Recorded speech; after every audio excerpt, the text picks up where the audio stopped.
नमस्कार. मी आबा माळकर. आपण पाहतात लक्षवेध.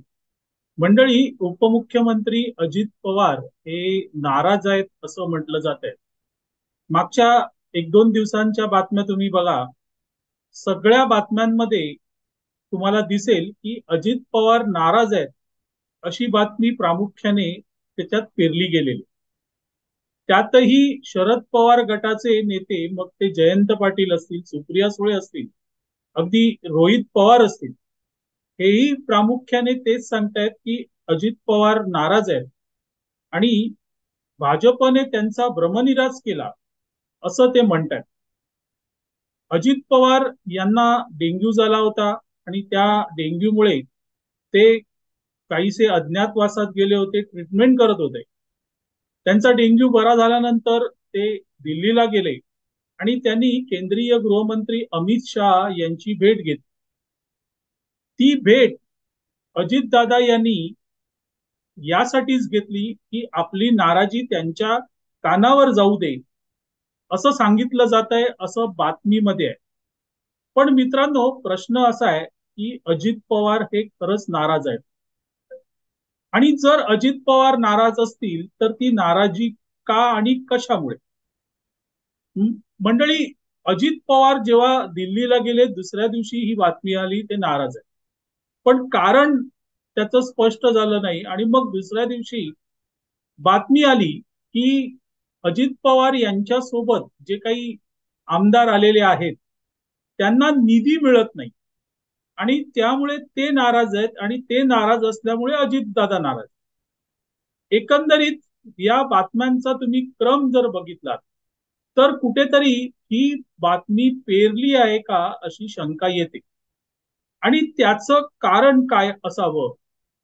आता त्याचं कारण नक्कीच असणार आणि ते कारण त्याची चर्चा करण्यासाठी मी हा व्हिडिओ करतो.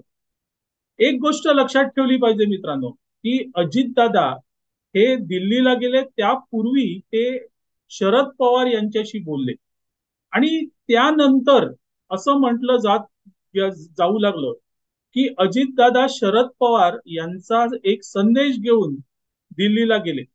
आणि तो संदेश काय असावा? तर तो संदेश असावा की शरद पवारांना आता सगळं समेट घडवून आणायचं आहे आणि त्यामुळे त्या समेटासाठी अजित पवार दिल्लीला गेले असा कयास बांधला गेला आणि तो कयास जवळजवळ सत्याकडे झुकणार आहोत. कारण यापूर्वीही अजित पवार अनेकदा दिल्लीला गेले होते पण त्यांनी काकांशी कधी चर्चा केली नाही. यावेळेस मात्र अजितदादांनी काकांशी चर्चा केली आणि मग ते दिल्लीला गेले.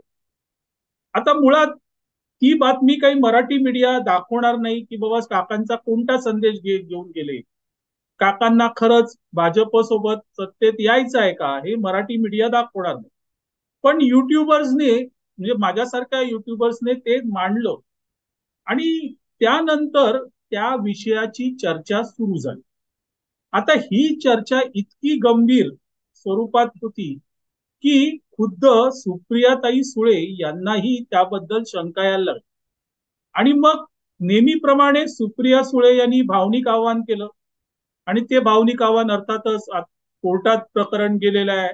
मी काही 80 वर्षाच्या वडिलांना कोर्टात एकटं जाऊ देणार नाही, मी त्यांच्यासोबत जाईन वगैरे वगैरे. आता या सुप्रिया सुळे यांच्या टीकेचा म्हणा किंवा चर्चेचा म्हणा टोन काय होता, तर अर्थातच अजितदादा हे शरद पवारांना सतावत आहेत, डिवचत आहेत असा एकंदरीत टोन होता.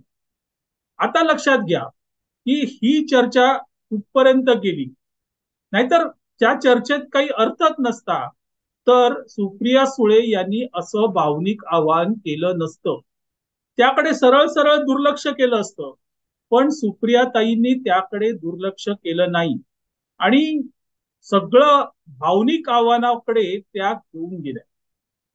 आता मग ती चर्चा सत्याकडे झुकणारी म्हणजे खरी होती का? तर निश्चितच त्याच्यात काहीतरी खऱ्याचा अंश आहे. आता ही चर्चा जेव्हा सुरू झाली त्यावेळेस आमदारांमध्ये चलबिचल होणं स्वाभाविक. अजितदादांसोबत जे आमदार गेलेले आहेत त्या आमदारांना अपेक्षित निधी मिळालेला आहे. कारण आजपासून जवळजवळ 6 महिन्यापूर्वीची बातमी बघा, तेव्हा अजितदादा नव्हते आणि नंतर ते सत्तेत आले आणि त्यानंतर म्हणजे साधारण 3 महिन्यापूर्वीच्या बातम्या बघा, त्याच्यात तुम्हाला ती बातमी आढळेल की अजितदादांसोबत जे आमदार गेले आहेत त्यांना भरपूर निधी मिळालेला आहे. आता ही बातमी मीडियानेच दिली. मग निधी मिळत नाही म्हणून अचानक हे आमदार नाराज का झाले आणि खरंच नाराज झाले आहेत का? कारण या अगोदर निधी मिळाला म्हणून ते आमदार खुश आहेत अशा बातम्या होत्या. मग अचानक निधी मिळाला नाही म्हणून आमदार नाराज आहेत, हा कुठून शोध लागला? असो, सांगायचा मुद्दा असा आहे की मूळ जी चर्चा सुरू झाली की शरद पवार आता सगळं गुंडाळत आहेत आणि अजितदादांकडे सगळं सोपून बाजूला होणार आहेत, ही जी चर्चा आहे याला कुठेतरी फाटा फोडण्यासाठी या बातम्या सुरू झालेल्या. पण एक आहे मित्रांनो, अजितदादा हे नेहमी नाराज असतात आणि त्यांची नाराजी ही या अगोदर मविया आघाडीच्या सरकारमध्ये वारंवार दिसून आलेली.